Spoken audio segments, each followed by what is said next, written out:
To all of you. एक बार फिर स्वागत है आपका अपने एडी केमिकल पॉइंट पर। एडी केमिकल पॉइंट पर पंप की श्रृंखला चल रही है। पंप के श्रृंखला में हमारा जो अभी गाड़ी आके रुकी है जिस प्लेटफॉर्म पे, वो है डायनेमिक पंप में टॉपिक रहेगा आज का कैविटेशन। आपको बता दें, अगर आप नए हैं तो इस चैनल पे यूट्यूब पे जो आपका सीरीज चल रहा है, पंप की सीरीज चल रही है। हमने इसमें देखा पंप क्या होता है, पंप के टाइप पढ़ा, हर एक पंप का इंडिविजुअली टॉपिक पढ़ा। जैसे मान लीजिए पढ़ा हमने पॉजिटिव डिस्प्लेसमेंट पंप और डायनेमिक पंप। डायनेमिक पंप जो भी पढ़ रहे हैं, पॉजिटिव डिस्प्लेसमेंट के हमने सारे पढ़ लिए हैं। जैसे आपने रेसिप्रोकेटिंग पंप के तीनों पढ़ा हमने, पिस्टन, प्लंजर, डायाफ्राम, फिर रोटरी पंप के पांचों पढ़ा हमने, ठीक है। ये सारे हमने खत्म किए। आपका गियर पंप था, स्क्रू पंप था, ये सारे खत्म किए। ये बातें मैं आपको इसलिए बता रहा हूं, अगर आप नए हैं, अगर आपको उस चीज की नीड है, अगर आपको जानकारी लेनी है तो आप जाके ले सकते हैं। अन्यथा अगर आप पुराने हैं तो आप देख ही रहे होंगे, ये मैं आपसे उम्मीद कर बैठा हूं, ठीक है। चलिए, मेरा नाम है आयुष्मान त्रिपाठी और आप आ चुके हैं एक बार फिर अपने एडी केमिकल पॉइंट पर।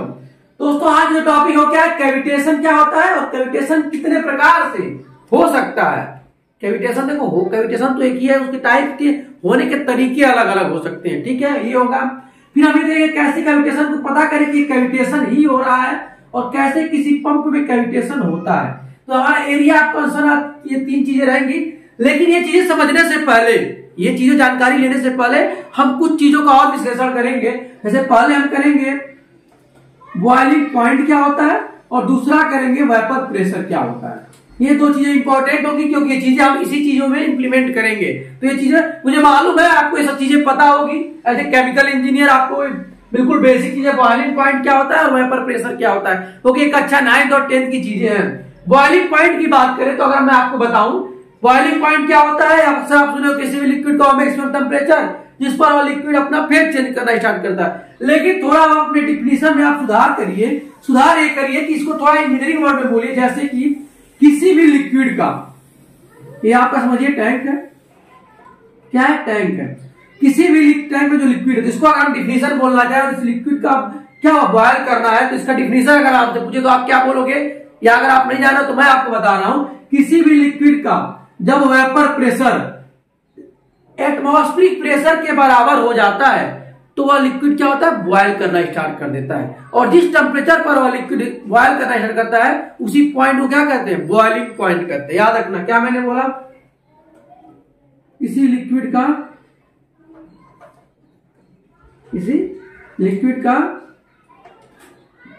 वेपर प्रेशर क्या होता है,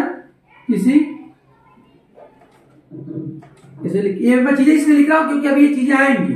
किसी लिक्विड का वेपर प्रेशर जब एटमॉस्फेरिक प्रेशर के बराबर हो जाता है, एटमॉस्फेरिक प्रेशर के बराबर हो जाता है तो आपका क्या होता है, बॉइलिंग हो जाता है, ठीक है।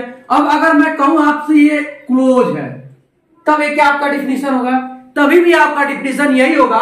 बस हर सिर्फ इतना होगा, इस पर एटमॉस्फेरिक प्रेशर नहीं लग रहा है तो आप बोलोगे जब किसी लिक्विड का वेपर प्रेशर, जब अब इस सिस्टम की बात करेंगे, इस सिस्टम के वेपर प्रेशर, जब किसी लिक्विड का वेपर प्रेशर इस सिस्टम के प्रेशर के बराबर हो जाएगा, इस फिनोमेना को, और इस टेम्परेचर पे लिक्विड वेपर बनना स्टार्ट हो जाएगा, इस पॉइंट को हम क्या कहेंगे, बॉइलिंग पॉइंट। एक बार और बोल रहा हूं, अगर एक क्लोज हो गया, मतलब इस पर एटमॉस्फेरिक प्रेशर नहीं लग रहा है, तो हम ये बोलेंगे किसी लिक्विड, जब इसके अंदर की बात कर रहे हैं, इस लिक्विड कब बॉयल होगा, जब इस लिक्विड का वेपर प्रेशर इस सिस्टम के प्रेशर के बराबर हो जाएगा, इस टेम्परेचर को क्या बोलेंगे, बॉइलिंग पॉइंट बोलेंगे। आई बात समझ में, ठीक है।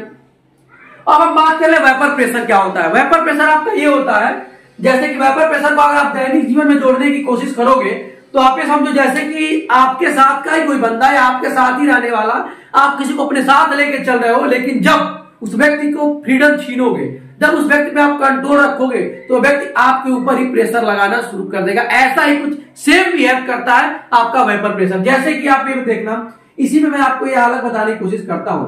क्या होता है, वेपर प्रेशर सेम ऐसे ही रहेगा, आपका टैंक रहेगा, यहाँ पे हम हीट देंगे और ये है आपका लिक्विड। क्या है आपका, ये लिक्विड। जैसे हमको इसको हीट देना शुरू किए, हमने क्या बोला, कंट्रोल देना, आप इसको क्लोज कर दो।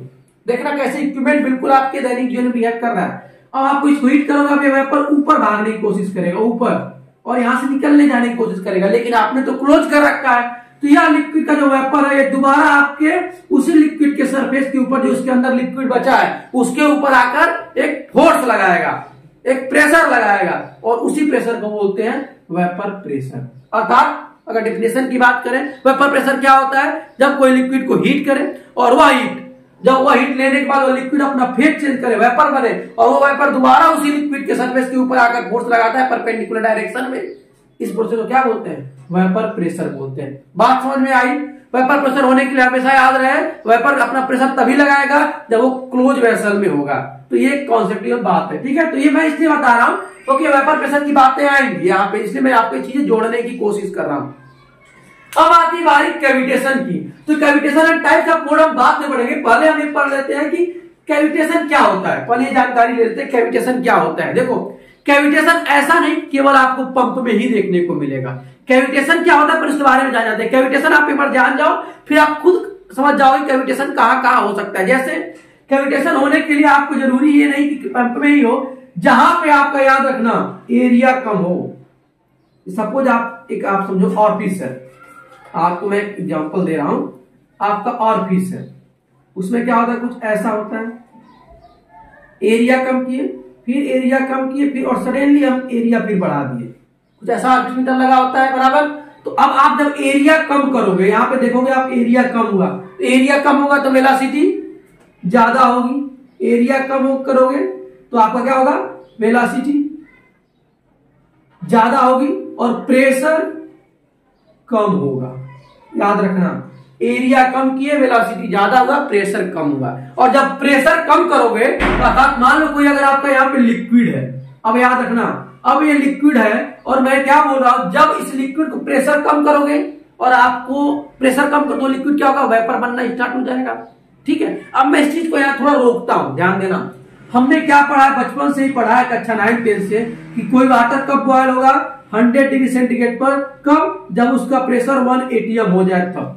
ये हमने पढ़ा है। लेकिन अगर आपने ये भी पढ़ा है कि वैक्यूम डिस्टिलेशन में, हम वैक्यूम डिस्टिलेशन में वैक्यूम क्यों लगाते हैं, क्योंकि अगर उसका बॉइलिंग पॉइंट बहुत ज्यादा होता है और हमें जल्दी अगर उतना हमें हीट देना होगा, तो ज्यादा अगर हीट देना पड़ेगा, मतलब ज्यादा हमारा कॉस्ट आएगा, तो हम उसको उतना हीट ना देना पड़े, उतना स्टीम का कंजप्शन ना हो, हम लगा देते हैं वहां पे वैक्यूम।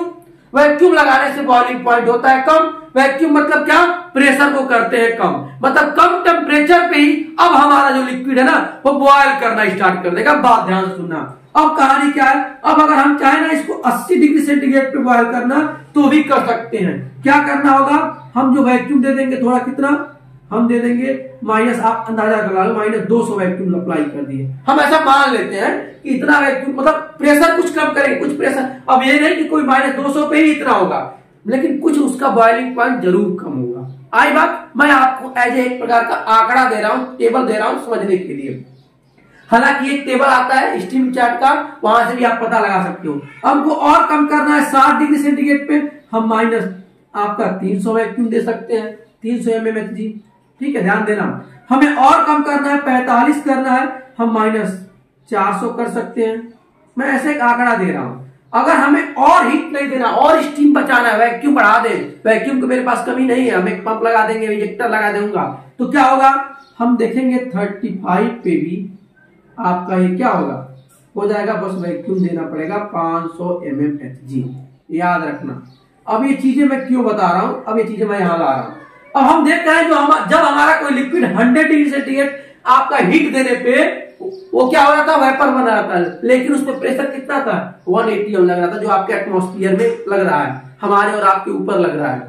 लेकिन वही लिक्विड अब मात्र 35 डिग्री सेंटीग्रेड टेम्परेचर देने पे ही वेपर बन जा रहा है। क्यों?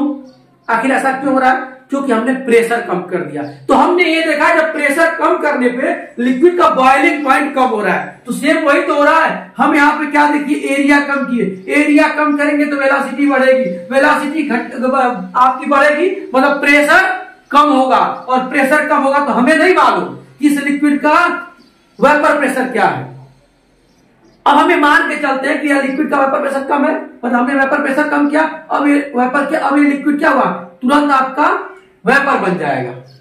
क्योंकि अब तक ये क्या था, अब तक ये जा रहा था, इसकी बॉइलिंग पॉइंट बहुत ज्यादा थी, क्योंकि इधर एटमॉस्फेरिक प्रेशर पे था ये, मतलब यहाँ पे एरिया आपका कम नहीं था, यहाँ पे आपका प्रेशर कम नहीं हो रहा था, लेकिन हम आपको ये बताने की कोशिश कर रहे हैं एरिया कम करने पे प्रेशर घटेगा, प्रेशर घटेगा मतलब ये जो लिक्विड आपके हैं ये सारे लिक्विड इनका बॉइलिंग पॉइंट भी कम हो जाएगा। और इतना बॉइलिंग पॉइंट कम हो गया कि तुरंत क्या हुए, वेपर बनना स्टार्ट हो गए। और जैसे यहाँ वेपर गए, याद रखना यहाँ से क्या हुआ, वेपर अब जाना स्टार्ट हो गए। जो यहाँ पे लिक्विड थे, जो यहाँ पे लिक्विड थे वो इस एरिया में आके क्या हो गए, वेपर हो गए।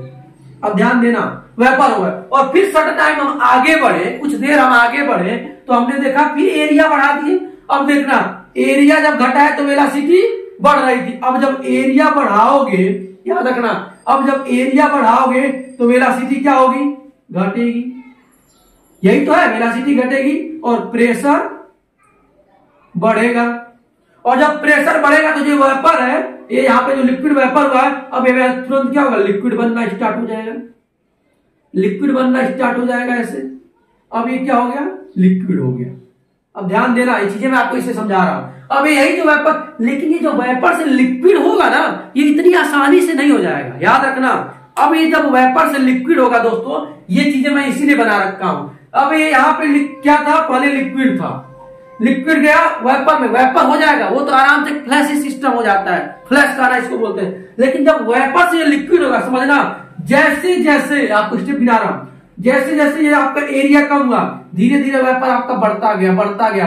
पहले आपका वेपर ऐसा समझो, आपका वेपर इतना छोटा, फिर इतना छोटा, थोड़ा और बड़ा बना, इतना छोटा, फिर इतना बड़ा। जैसे जैसे एरिया कम किया आपका वेपर बढ़ता गया। लेकिन जैसे जैसे आप एरिया बढ़ाते गए, अब प्रेशर उसके ऊपर फोर्स लगाया, किसके ऊपर, इस वेपर के ऊपर, यहाँ पे यहाँ पे यहाँ पे यहाँ पे यहाँ पे आपका हर जगह क्या हो रहा है, फोर्स लग रहा है। किसका फोर्स लग रहा है, एक तो प्रेशर का, क्योंकि प्रेशर बढ़ गया। अब इसके ऊपर कहीं ना कहीं प्रेशर बढ़ा तो इसके ऊपर जो लिक्विड है उसका अपना एक प्रेशर होगा।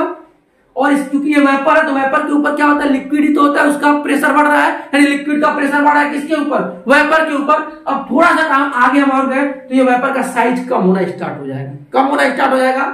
और एक टाइम के बाद ये वेपर क्या होगा, जहां पे अपना वीक पॉइंट होगा वहां पे टूट जाएगा। और जैसे ही टूटेगा, याद रखना इसके ऊपर क्या है, लिक्विड है, ये वेपर यहाँ पे क्या हुआ, ब्रेक हुआ। और ये जैसे ही वेपर ब्रेक हुआ, इसके ऊपर से लिक्विड फटाक से इसके ऊपर क्या होगा, कोलैप्स करेगा। आई बात है समझ में, वेपर का फॉर्मेशन होना और उसी लिक्विड का वेपर में कन्वर्ट होना और उस वेपर का दोबारा लिक्विड में कन्वर्ट होना, that is called cavitation.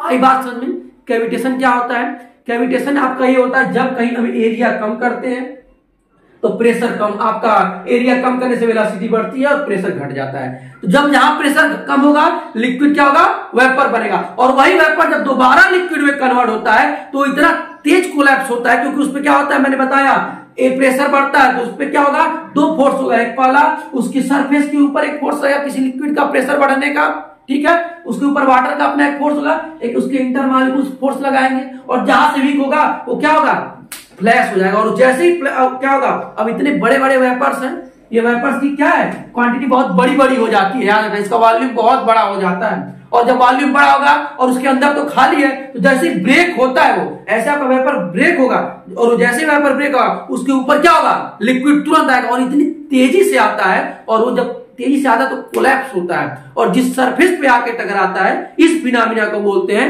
Cavitation. आई बात समझ में, तो ये कैविटेशन कहीं भी हो सकता है, जहां पे लिक्विड का प्रेशर कम होगा और फिर हम सर्टेन टाइम के बाद प्रेशर बढ़ाएंगे तो हमारा क्या होगा, वहां पे कैविटेशन देखने को मिलेगा। आई बात समझ में, ठीक है। तो आप ये बता दिया मैंने आपको, ऑफिस में भी देखने को मिल सकता है। अगर आप कह सकते हो ये कहां पे भी देखने को मिल सकता है, अगर आप समुद्र में जो आपकी सीप चलती है, जहाजें चलती हैं, वहां पे नीचे जो ब्लेड लगा होता है, पंखे लगे होते हैं, वहां पे क्या होता है, वहां पे बहुत तेज वेलोसिटी बढ़ जाती है। याद रखना वेलोसिटी बढ़ेगी मतलब एरिया कम हुआ होगा, मतलब प्रेशर घटा होगा, तो वहां पे भी जो लिक्विड होगा वेपर बना होगा और वो भी आके टकरा रहा होगा ब्लेड पे। आई बात समझ में, तो हाँ उसके लिए बना है। लेकिन हमारा एरिया ऑफ कंसर्न आज का ये नहीं है। हमारा एरिया ऑफ कंसर्न क्या है, पंप में कैविटेशन कैसे होता है। तो पहले मैंने आपको ये बताया कैविटेशन क्या होता है।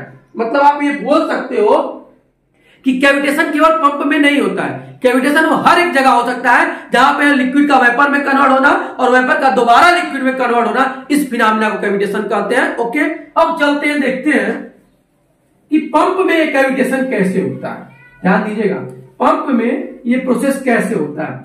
हमने देखा, आपको बता रहा हूं कि ये सब चीजें मैं बताने चीजें कि ये केसिंग है, ये आपका इंपेलर है, ये आपका आई है, ये डिस्चार्ज है, ये सक्शन है, ये आपका स्ट्रेनर है, टैंक है, ये सब चीजें आपको पता होनी चाहिए क्योंकि बार बार बताई गई है। अब होता क्या है, हमने क्या किया, पंप को चालू किया। याद रखना, आपका आई जो होता है वहां पे क्या होता है, एरिया कम होता है, उससे उसके ऊपर क्या होता है, आपके अंदर क्या लगा होता है, इंपेलर होता है, एरिया कम होता है। और जैसे एरिया कम होगा, मैंने क्या बोला, एरिया कम होगा मतलब वेलोसिटी बढ़ेगी, आई के पास प्रेशर घटेगा, तो सबसे ज्यादा आपका क्या होता है, यहाँ पे वैक्यूम क्रिएट होगा।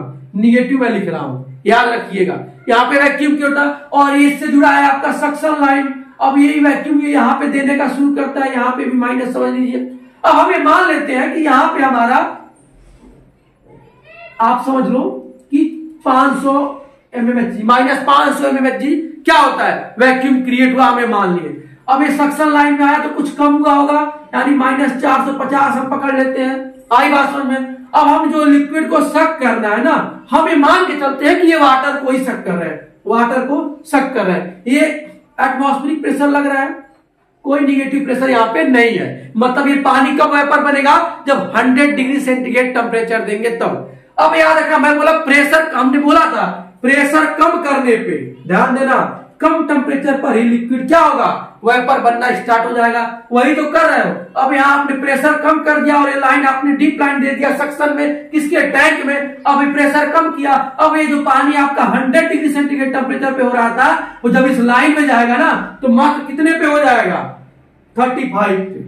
माइनस 450 पर पकड़ लेते हैं, ये 500 पकड़ लेते हैं। चलिए, ये 500, यहाँ 550। एक बात कभी भी याद रखिएगा, सबसे ज्यादा वैक्यूम आपका आई में बनता है और उसके बाद उससे कम सक्शन लाइन में बनता है। तो अगर आप ये चीजें देखोगे तो सबसे ये चीजें हमें आगे आएंगी कि अगर आपका सक्शन प्रेशर, ये जो सक्शन प्रेशर लिक्विड के वेपर प्रेशर के बराबर हो जाए तो क्या कैविटेशन होगा, बिल्कुल होगा, क्योंकि सक्शन प्रेशर के बराबर उसका वेपर प्रेशर हुआ है, ना कि आई के। तो आई में जाके वो ऑलरेडी कम ही हो जाएगा। तो ये बातें याद रखिएगा। अब क्या होगा, हमने ये देखा कि 500 पे क्या होगा, अब ये जो वाटर है ना 35 डिग्री सेंटीग्रेड पे क्या होगा, वेपर बनना स्टार्ट हो जाएगा।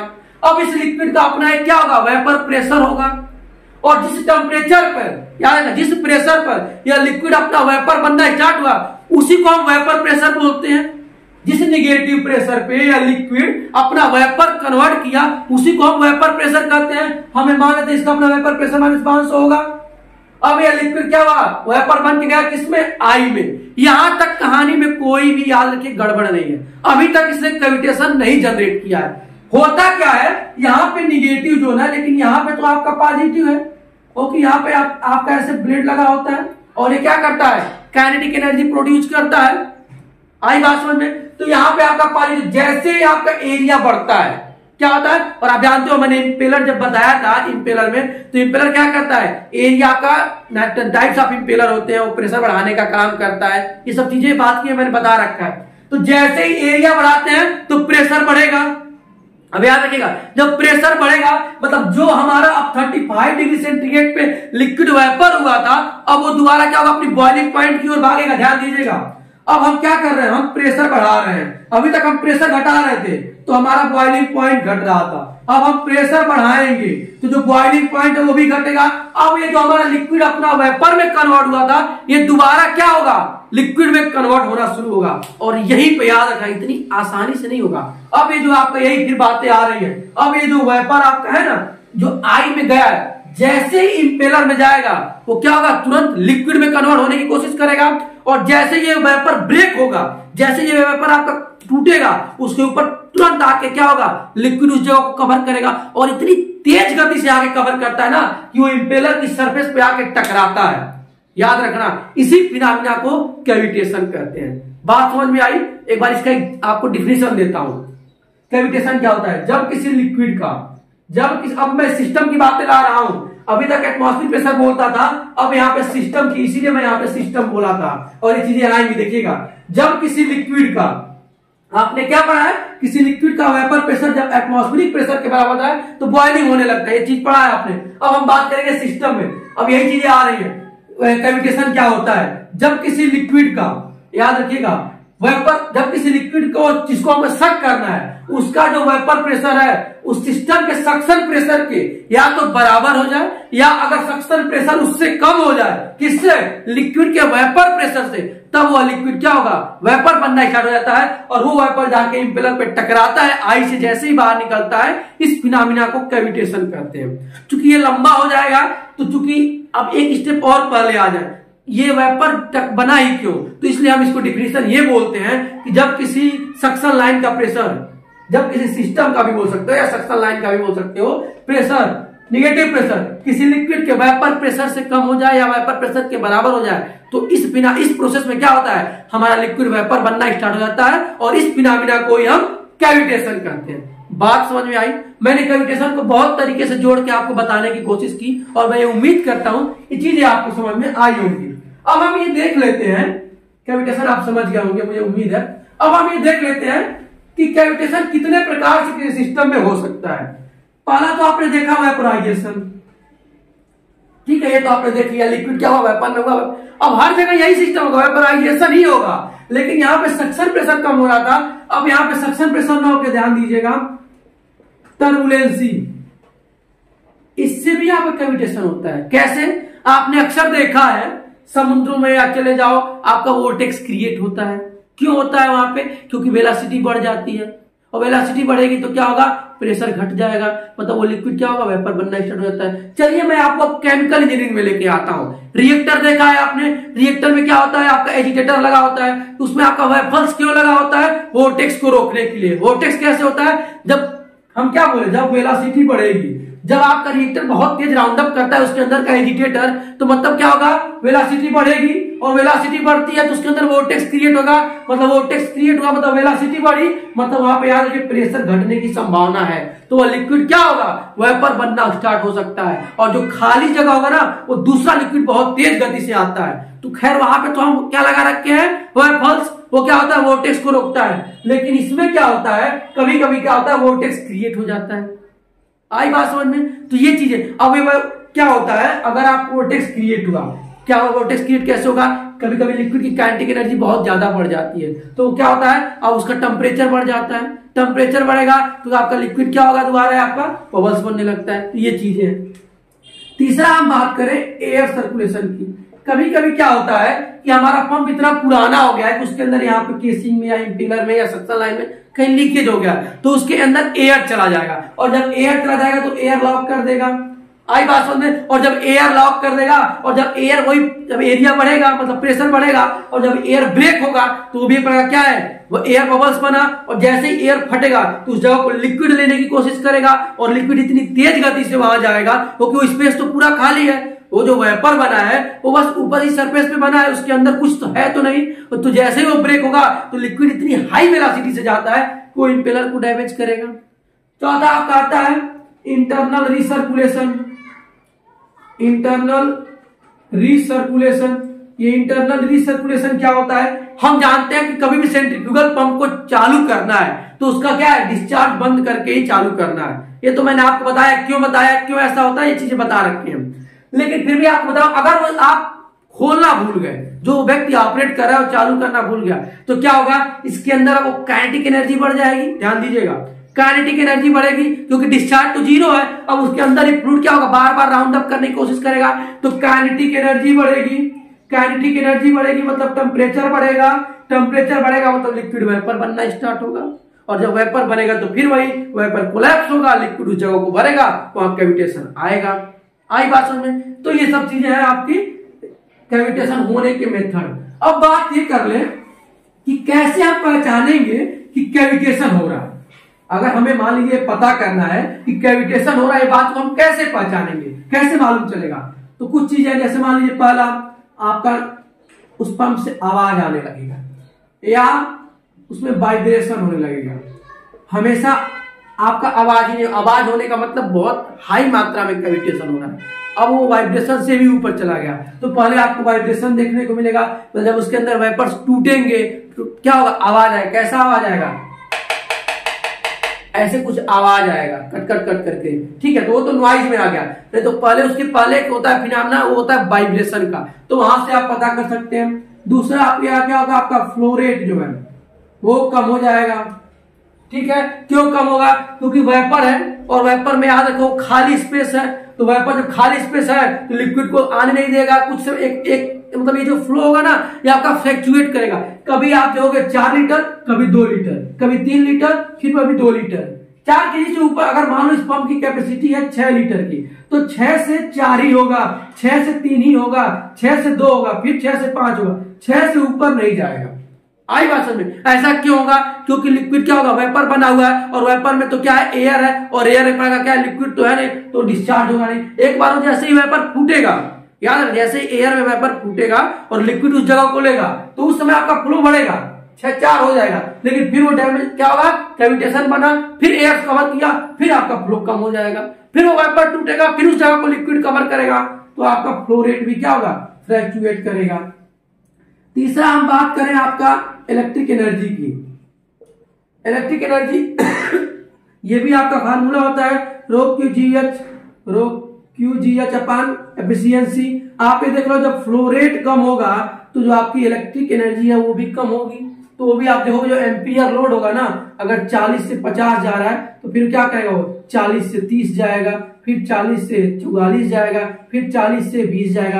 क्योंकि कभी वो आपका एम्पियर लोड ज्यादा, जब वो लिक्विड डिस्चार्ज करेगा तो लोड ज्यादा लेगा, फिर तुरंत कम हो जाएगा क्योंकि उसके अंदर कैविटेशन हो रहा है, एयर बबल्स बड़े बड़े हो जा रहे हैं। तो ये चीजें आपकी होंगी। ये सब सिंपल है, ये सबसे चीजों से आप पता कर सकते हो कि आपका अंदर पंप के अंदर कैविटेशन हो रहा है कि नहीं हो रहा है। ये सारी चीजें हैं। उम्मीद करता हूं कि आपको कैविटेशन से चीजें समझ में आई होगी। एक बार कैविटेशन को और आपको रिकॉल करा दे रहा हूं। कैविटेशन क्या होता है? कैविटेशन बेसिकली अगर हम पंप की बात करें तो वहां पे इसकी डिफिनेशन में दे रहा हूं। कैविटेशन बेसिकली तब होता है जब किसी सक्शन लाइन का प्रेशर, किसी लिक्विड, जिस लिक्विड को सक करना है उसके वेपर प्रेशर के या तो बराबर हो जाए या उससे कम हो जाए, तो वहां पे हमें कैविटेशन देखने को मिलता है। आई बात समझ में? अब क्यों देखने को मिलता है, बात मैंने बता दिया कि वो सक्शन लाइन में जाएगा, वेपर बनेगा, उस जगह पे कोलैप्स होगा, उस जगह को लिक्विड भरेगा, सब चीजें बता चुका हूं। बट एक लाइन में डिफिनेशन यही होता है। अब अगले वीडियो में देखेंगे कि क्या ऐसा करें कि कैविटेशन ना हो, और उसमें हम एक नया टर्म देखेंगे NPSHA, it's mean NPSH available, और NPSHR मतलब NPSHR रिक्वायर्ड। और क्या ऐसा करें कि कैविटेशन को रोकेंगे। और एक वीडियो में ये नहीं देखेंगे, अगले वीडियो में एनर्जी बैलेंस करके, ये तो मैंने आपको थ्योरी से बताने की कोशिश किया। अगली वीडियो में हम ये देखेंगे, डेरिवेशन करेंगे और आप फार्मूले से निकल के आएगा कि वास्तव में सक्शन प्रेशर को क्या होना चाहिए, लिक्विड के वेपर प्रेशर से कभी भी कम नहीं होना चाहिए, नहीं तो लिक्विड वेपर बनेगा। ये हम मैथमेटिकली ड्राइव करेंगे। तब तक के लिए अगर वीडियो अच्छी लगी हो तो शेयर करें और सब्सक्राइब तो कर ही लिए होंगे, अगर नहीं किए नए हैं तो जरूर करें। Thank you friends watching my